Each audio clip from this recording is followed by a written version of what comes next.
इंद्रियों के जोर पर तो कोई भी कर ले, जो सबके दिल पे छा जाए उसे इंसान कहते हैं मेरे दोस्तों। जीवन में सबसे बड़ी खुशी उस काम को करने में है जिसे लोग कहते हैं कि आप नहीं कर सकते। तो कैसे हैं आप भी ठीक होंगे और मैं भी ठीक हूँ। तो आप सभी का मेरे YouTube चैनल पे फिर से एक बार स्वागत है। मैं शशि कुमार आप लोगों के बीच मैं मैट्रिक्स का लेक्चर 2 लेकर के आया हूँ और आप लोग से आशा यही है कि आप लोग लेक्चर फर्स्ट मेरा पूर्ण रूप से देख चुके होंगे। ओके, तो आज का फिर से मेरा जो टॉपिक है मैट्रिक्स जो मेरा चल रहा था, आप लोगों को पिछले वीडियोस में मैं डिफिनेशन, उसका general form, order of A matrix, ये सभी चीज़ों के बारे में जानकारी दिया था। आज मैं आप लोगों को फिर से आगे की बात बताने जा रहा हूं दोस्तों। तो आप लोग बस फिर से कॉपी कलम पास में रख करके आप मेरे साथ फिर से एक बार जुड़ जाइए ताकि आप लोगों को भी कोई परेशानी ना हो और मुझे भी नहीं। ठीक है, तो शुरू करते हैं हमारा आज का टॉपिक मैट्रिक्स लेक्चर 2। इसमें आप लोग देखेंगे दोस्तों कि कल हम बता रहे थे कि कोई भी मैट्रिक्स को कैपिटल अल्फाबेट से इंडिकेट करते हैं। जैसे A इज इक्वल टू मेरे पास एक मैट्रिक्स का सिंबल है, वो बड़ी ब्रैकेट का होता है और हम यही बताए थे कि इस ब्रैकेट के अंदर आप कोई भी संख्याएं या कोई भी फंक्शन को रख सकते हैं। ठीक है, तो जैसा कि कल मैं बताया था उसी तरह से आज हम इसके अंदर में कुछ संख्याओं को फिर से इसके अंदर ही अरेंज कर देते हैं। आपको ये भी बताया गया था कि संख्याओं को अरेंज आप दो ही रूप में कर सकते हैं, या तो रॉ में या तो कॉलम। ओके, तो यहाँ पर आप लोग देखिएगा दोस्तों कि ये मेरा जो है R1 था, ये पहला रो है। जो संख्याएं इस प्रकार से होती है जिसे रो कहा जाता है। जो संख्याओं का लिखावट आपका इस तरह से रहे, हॉरिजेंटल लाइन में रहे, क्षैतिज रेखा के रूप में रहे, उसे रो कहा जाता है। तो सबसे पहला ये जो आपको दिख रहा है ये मेरा फर्स्ट रो है, ये मेरा सेकेंड रो है। आपका यहाँ पर जो कॉलम है C1 पहला कॉलम, C2 दूसरा कॉलम, C3 तीसरा कॉलम। ओके, तो मेरे पास ये सारे के सारे जो दिख रहे हैं ये मैट्रिक्स का रूप होता है। कल आपको बताया गया था इसके बारे में, ठीक है ना। आगे की बात हम अगर यहाँ पर करें तो आपको ये जानकारी दिया गया था कि किसी भी मैट्रिक्स का एक अपना कोटि होता है, एक ऑर्डर होता है, जिसे हम लोग यहाँ पर इस प्रकार से लिख सकते हैं। पहला स्थान जो होता है दोस्तों वो रो की संख्या को दर्शाता है और हम इसमें जानते हैं कि रो की संख्या 2 है। कॉलम की संख्या मेरे दोस्तों 1 2 3 है, तो यहाँ पर हम 3 दे दिए। इसे हम लोग कोटि कहते हैं या फिर इसे ऑर्डर भी कहा जाता है। तो आप लोग इस सब के बारे में जान चुके हैं। जो मेरा ये डायरेक्ट आप देख रहे हैं लेक्चर 2, जो लोग मेरा लेक्चर फर्स्ट यानी कि मैट्रिक्स पार्ट 1 को नहीं देखे हैं तो सबसे पहले आप मैट्रिक्स पार्ट 1 को देखें ताकि आपको ये मेरा लेक्चर 2 बहुत अच्छे से समझ में आए दोस्तों। तो ठीक है, आगे की बात यहाँ पर करते हैं। यहाँ पर हम सबसे पहला चीज ये लिखते हैं कि यहाँ पर हम यही लिखेंगे बाबू कि आव्यूह के अवयवों की संख्या, आव्यूह के अवयवों की जो संख्या होती है वो किसके बराबर होती है। तो बाबू यहाँ पर आप लोग देखोगे कोटि के गुणनफल के बराबर ये मेरा होता है। तो अगर यहाँ पर आपसे ये कहा जाए कि क्या यह आप जो है कहां पर आप इसको उपयोग में ला सकते हैं, तो जैसे कि हम यहाँ पर ये देख रहे हैं कि मेरे पास एक मैट्रिक्स दे दिया, या फिर अगर आपको कोई कहे कि अगर मेरे पास 2x3 कोटि का एक मैट्रिक्स है तो आप ये बताइए कि इसमें एलिमेंट्स की संख्या कितनी है, नंबर ऑफ एलिमेंट्स कितने हैं। तो मैं यहाँ पर ज्यादा कुछ नहीं करूंगा बल्कि डायरेक्ट लिखूंगा कि number of elements number of elements is equal to कोटि के गुणनफल, यानी कि product of order, product of order. तो यहाँ पर प्रोडक्ट 2 क्रॉस 3 है, तो हम इसको लिख देंगे 6, यानी कि आपको पता चल गया इस मैट्रिक्स में कुल जो है 6 एलिमेंट्स प्रेजेंट हैं। ओके, तो जब भी आपको कोई कहे कि बताइए कि अगर मेरे पास अगर कोई कह दे कि 3 क्रॉस 3 कोटि का 3 क्रॉस 3 कोटि का अगर मेरे पास एक मैट्रिक्स है, तो आप ये बताइए कि इसमें नंबर ऑफ एलिमेंट्स कितने होंगे। तो आप इसका जवाब दे सकते हैं, डायरेक्ट आप इसका जवाब दे सकते हैं 3 × 3 = 9।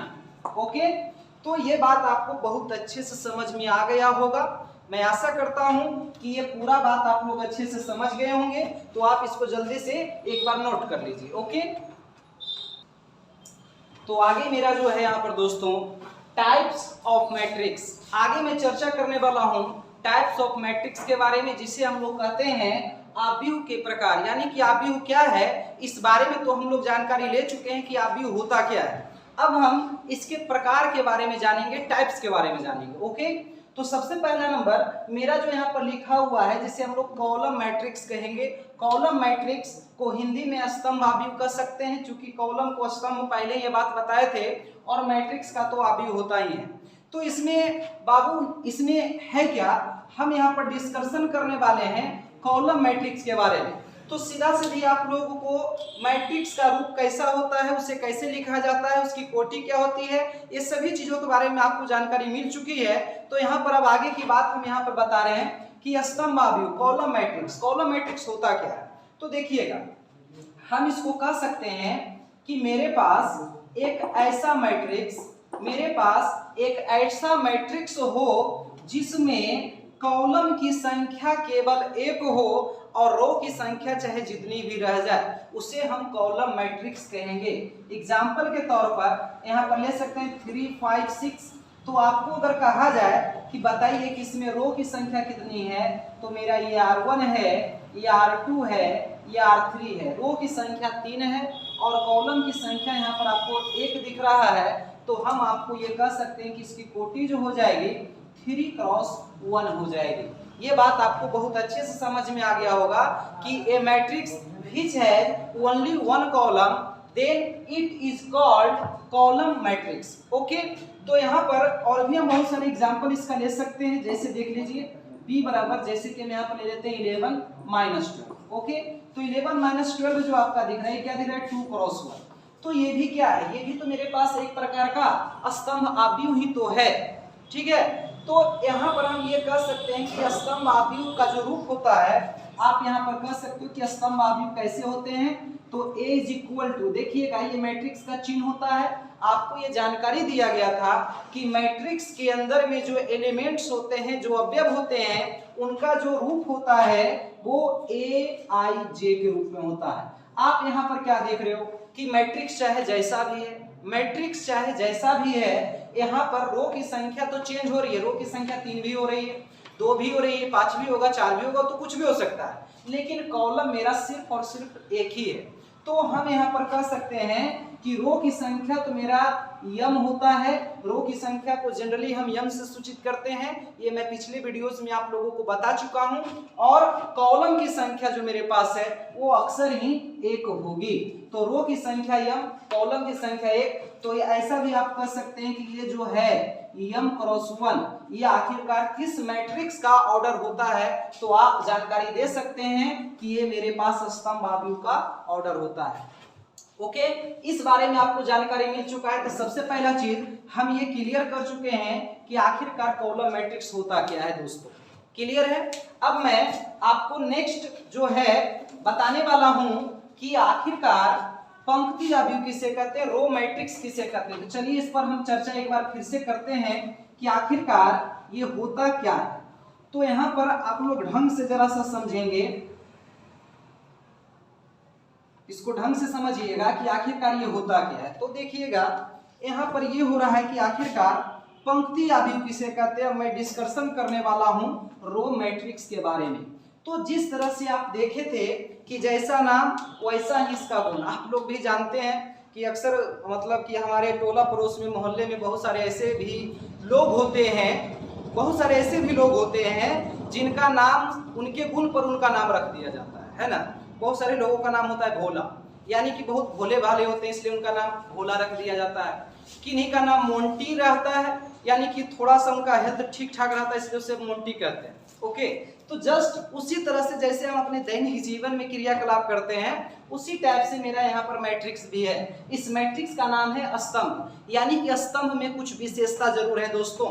स्तंभ में विशेषता क्या है, तो यहाँ पर हम इसके बारे में चर्चा किए थे कि जिस मैट्रिक्स में केवल एक कॉलम प्रेजेंट हो उसे हम स्तंभाव्यूह कहते हैं। जस्ट उसी तरह से वर्ग आव्यूह किसे कहते हैं, सॉरी पंक्ति आव्यूह किसे कहते हैं, तो पंक्ति आव्यूह का मतलब हो गया रो मैट्रिक्स। रो का मतलब हो गया कि जिस मैट्रिक्स में केवल और केवल एक ही रो प्रेजेंट हो उसे हम पंक्ति आव्यूह कहेंगे। A matrix which has only one row then it is called row matrix. Okay, तो यहाँ पर आप इसका डिस्कशन कर सकते हैं, चर्चा कर सकते हैं, एग्जाम्पल ले सकते हैं। आप लोग खुद इस बात को समझ गए होंगे कि आखिरकार मेरे पास रो मैट्रिक्स होता क्या है।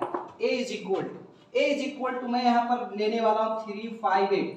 आपको क्या लगा, आपको यहाँ पर यही दिखाई दे रहा है कि रो की संख्या केवल और केवल एक है R1, लेकिन कॉलम की संख्या अगर कहा जाए तो C1 पहला कॉलम, दूसरा कॉलम, तीसरा कॉलम, इस तरह से चलते जाएंगे तो कॉलम को काउंट करेंगे और इस तरह से अगर काउंट करें तो रो को काउंट किया जाएगा। यहाँ पर हम इसका कोटि को अगर देखें तो 1 क्रॉस 3, इसको क्या कर सकते हैं 1 क्रॉस 3, यानी कि रो की संख्या 1, कॉलम की संख्या 3।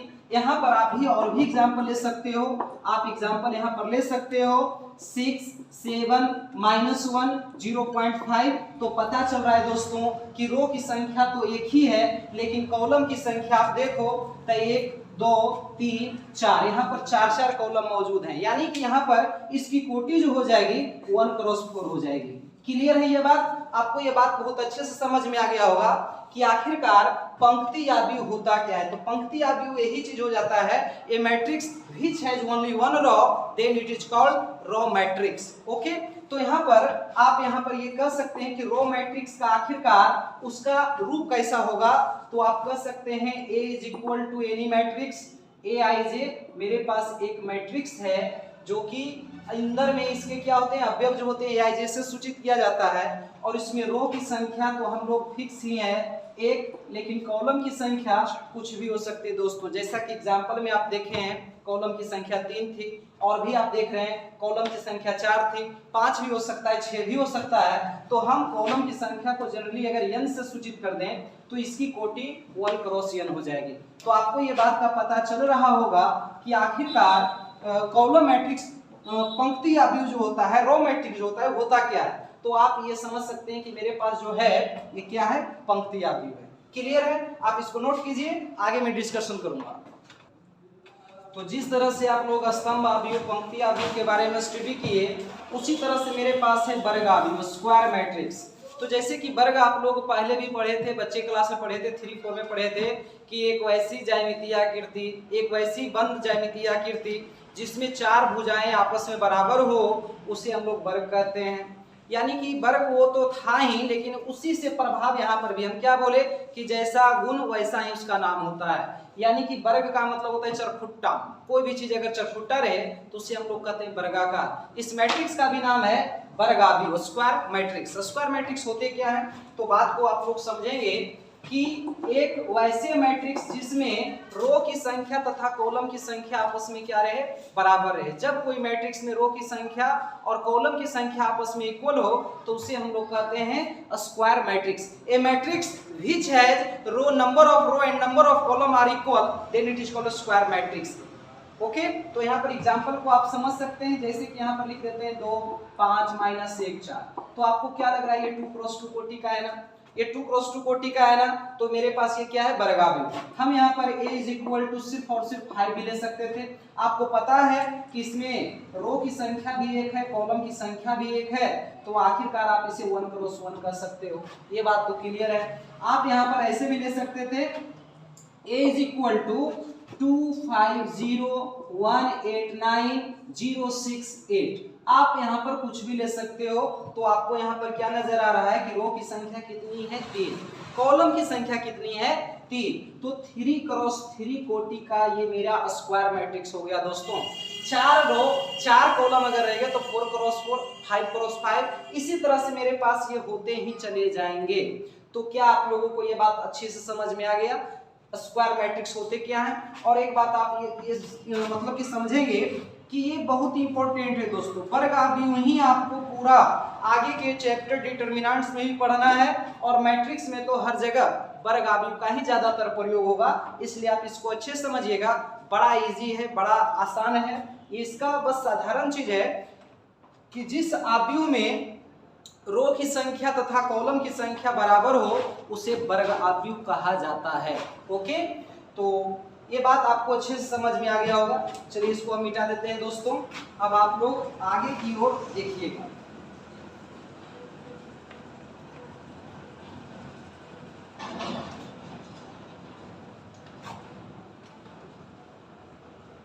यहाँ पर आप एक चीज कह सकते हैं कि वर्ग आव्यूह में होता क्या है। तो यहाँ पर कह सकते हैं कि वर्ग आव्यूह की जो कोटि होती है, देखिएगा वर्ग आव्यूह की जो कोटि होती है, आप क्या कह सकते हो? आप यहाँ पर यही कह सकते हो कि वर्ग आव्यूह की कोटि आप यम क्रॉस यम भी कह सकते हो या फिर यन क्रॉस यन भी कह सकते हो, इसमें कोई दिक्कत नहीं है। ओके, तो वर्ग आव्यूह मेरा ये चीज हो ही चुका है। वर्ग आव्यूह रो की संख्या कॉलम की संख्या अगर बराबर हो तो उसे वर्ग आव्यूह कहा जाता है।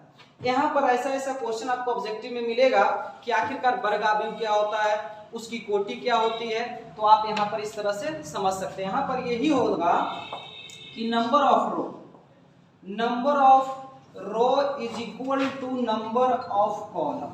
Number of row is equal to number of column, यानी कि रो की संख्या तथा कॉलम की संख्या अगर आपस में बराबर हो जाए तो आप उसे स्क्वायर मैट्रिक्स कहेंगे। यानी कि रो की संख्या को अगर हम यम से सूचित कर दें और कॉलम की संख्या को यन से सूचित कर दें तो आप ऐसा भी समझ सकते हैं कि यन इज इक्वल टू यन होगा। क्या ये बात आपको अच्छे से समझ में आया? अगर समझ में आया तो इसको जल्दी से नोट कीजिए। आगे मेरा स्टार्ट होने वाला है। आगे में आप लोगों को हॉरिजॉन्टल यानी कि आपका क्या यहाँ पर है रेक्टेंगुलर मैट्रिक्स। रेक्टेंगुलर मैट्रिक्स का मतलब आप समझ रहे हैं आयत आव्यूह। तो जिस प्रकार से आप वर्ग आव्यूह के बारे में देखे उसी प्रकार से मैं यहाँ पर आयत आव्यूह के बारे में देखूंगा। आयत का मतलब वही होता है, ज्योमेट्रिकल मीनिंग होता है जिसमें लंबाई चौड़ाई रहे, यानी कि लंबाई चौड़ाई जिसमें रहेगा वो आयत होता है। तो जस्ट उसी प्रकार से यहाँ पर एलिमेंट्सों का संख्याओं का एक ऐसा अरेंजमेंट होगा जिसमें रो और कॉलम जो है वो एक प्रकार का रेक्टेंगुलर रूप से अरेंज हो जाए। रेक्टेंगुलर रूपों में अगर अरेंज हो जाए तो हम उसे आयत आव्यूह कहते हैं। अगर इसका डिफिनेशन का मैं बात करूं कि आयत आव्यूह होता क्या है तो हम यहाँ पर ये कह सकते हैं ए matrix which has not equal to number of row and number of column। Okay, यानी कि जिस मैट्रिक्स में रो की संख्या तथा कॉलम की संख्या आपस में बराबर ना हो उसे हम लोग कह सकते हैं रेक्टेंगुलर मैट्रिक्स। यानी कि रो और कॉलम आपस में इक्वल ना रहे। और आपको यह बात बताया गया था कि वर्ग आव्यूह क्या होता है, स्क्वायर मैट्रिक्स क्या होता है, तो उसके बारे में बताए थे कि जब रो की संख्या और कॉलम की संख्या जब दोनों आपस में इक्वल हो जाए तो हम उसे वर्ग आव्यूह कहते हैं। तो वर्ग आव्यूह पहले था, ये मेरे पास क्या है आयत आव्यूह, रेक्टेंगुलर मैट्रिक्स, यानी कि जिसमें रो की संख्या और कॉलम की संख्या आपस में बराबर ना हो उसे हम लोग कहेंगे आयत आव्यूह। तो आप इसका एग्जाम्पल को समझ सकते हो। सबसे पहला चीज तो यहाँ पर ये हो गया दोस्तों कि एक ऐसा मैट्रिक्स लेंगे जैसे कि 2 5 1 3 -7 0। तो इसमें क्या आपको दिखाई दे रहा है कि 2 क्रॉस 3। 2 क्रॉस 3 का मतलब रो की संख्या 2 है, कॉलम की संख्या 3 है, तो आपका यहाँ पर जो है आयत आव्यूह बन चुका है। ओके, ये कोई जरूरी नहीं है कि पहला स्थान ही कम हो दूसरा स्थान ही ज्यादा हो। यहाँ पर हम अपने तरीके से लिख सकते हैं।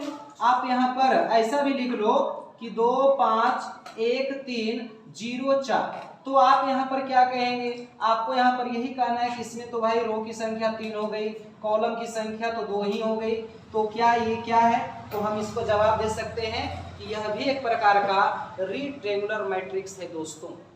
ओके, तो ये बात आपको बहुत अच्छे से समझ में आ गया होगा कि आखिरकार आयत आव्यूह क्या होता है। तो वैसे आव्यूह जिसमें रो की संख्या और कॉलम की संख्या आपस में इक्वल ना रहे, हम उस आव्यूह को आयत आव्यूह कहेंगे, जैसा कि आप यहाँ पर एग्जांपल देख सकते हैं।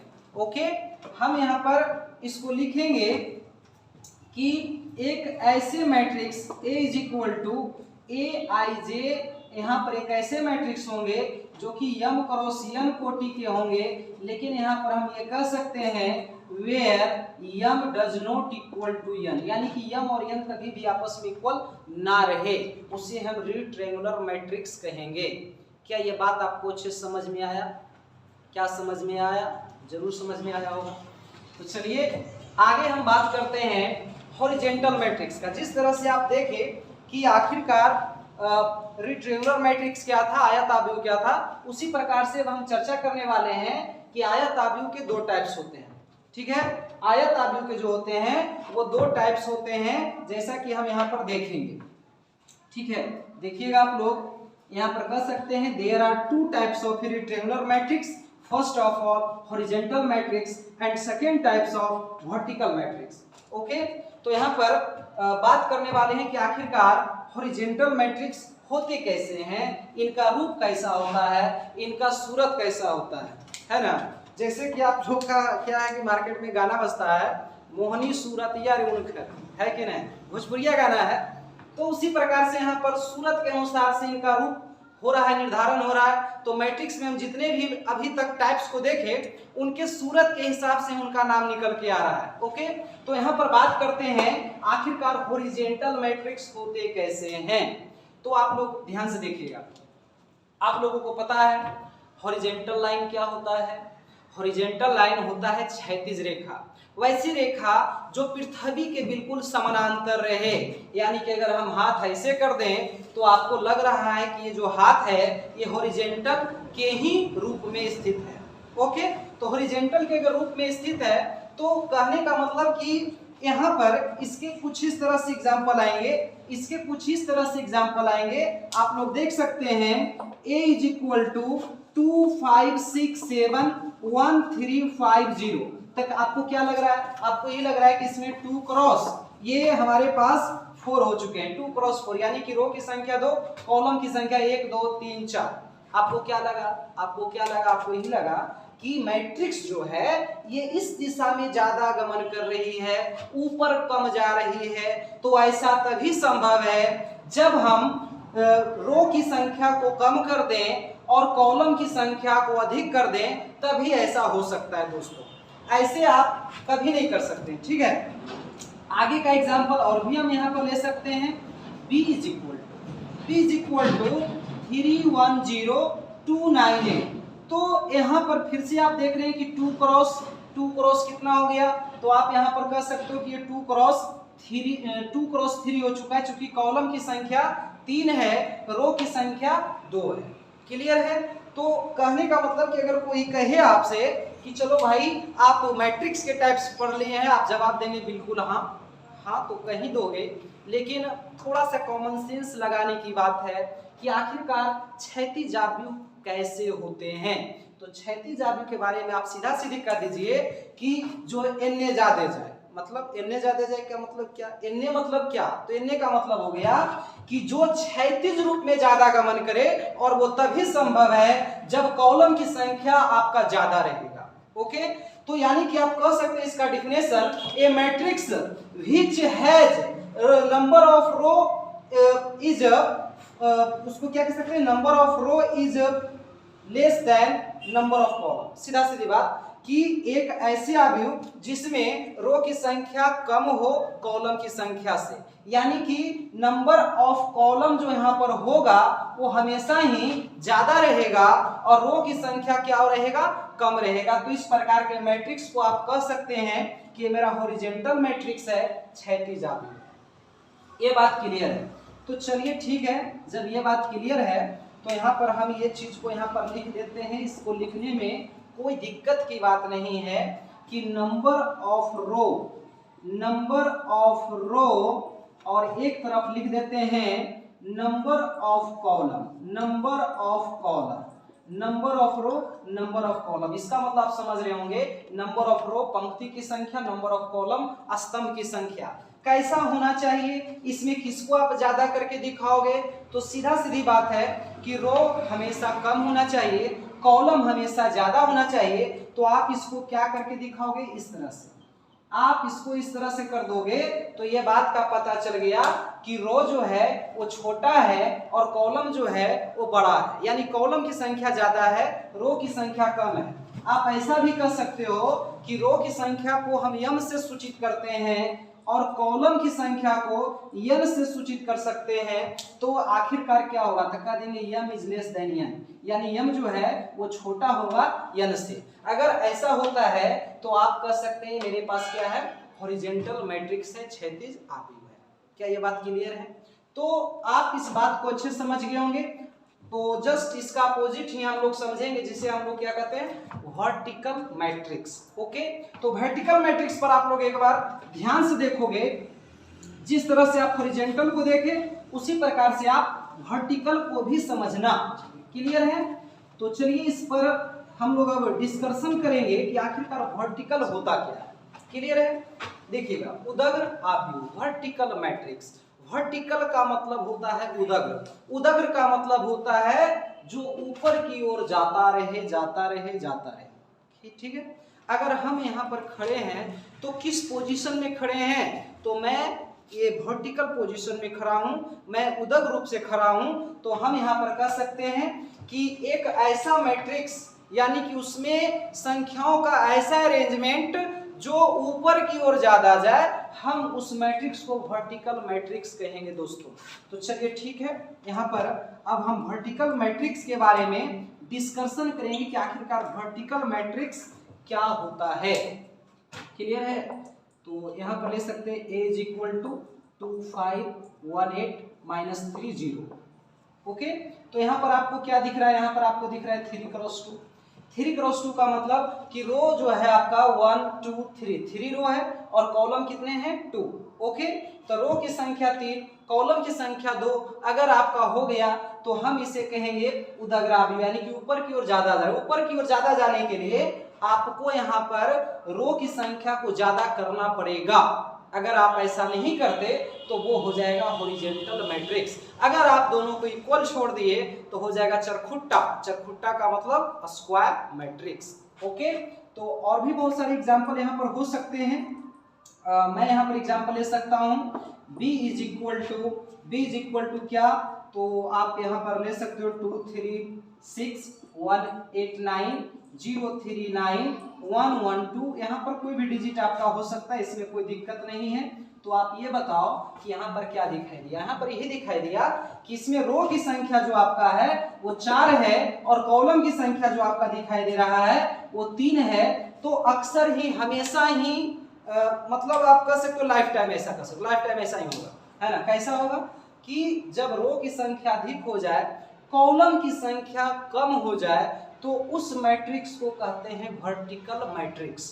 क्लियर बात है? तो उसी तरह से आप यहाँ पर इस बात को डिस्कशन रूप में लिख सकते हैं। क्या लिख सकते हैं? यहाँ पर यह बात को लिख सकते हैं कि नंबर ऑफ रो और एक तरफ हम लिख देते हैं number of column. Number of row, number of column जो है इसमें जो आपको बड़ा दिखाई देगा ये आपका ये दिखाई देना चाहिए, रो की संख्या बड़ा होना चाहिए। अब ये बात बताइए कि रो का मतलब रो की संख्या को क्या चीज से सूचित करते हैं? यम से। तो यम इज ग्रेटर देन यन, यानी कि यम जो है वो यन से क्या है? बड़ा है। जस्ट अपोजिट आप हॉरिजॉन्टल मैट्रिक्स को देखे थे, उसमें होता था कि रो की संख्या छोटी है, यन की संख्या बड़ी है। आप यहाँ पर देख रहे हो वर्टिकल मैट्रिक्स, यहाँ पर आपको रो की संख्या यानी कि यम को बड़ा करके दिखाई देगा और यन जो है आपको छोटा दिखाई देगा। क्या ये बात क्लियर है? अगर ये बात क्लियर है तो इसको जल्दी से आप नोट करो। तो दोस्तों आज की पढ़ाई आज इतना पर ही हम समाप्त कर रहे हैं। अब हमारा लेक्चर 3 का इंतजार कीजिए और फिर वही कहते हैं, अगर आप लोग घर बैठे हुए एक बेहतरीन पढ़ाई आप पढ़ना चाहते हैं तो हमारे चैनल मैथ वाले शशि सर को सब्सक्राइब करके देखें। उस पर आपका कोई भी वीडियो जब अपलोड होगा तो नोटिफिकेशन आपके पास सीधा चला जाएगा और आप उस वीडियो को आसानी ढंग से देख पाएंगे। ओके, तो अगला वीडियो में हम मिलते हैं। नमस्कार, जय हिंद।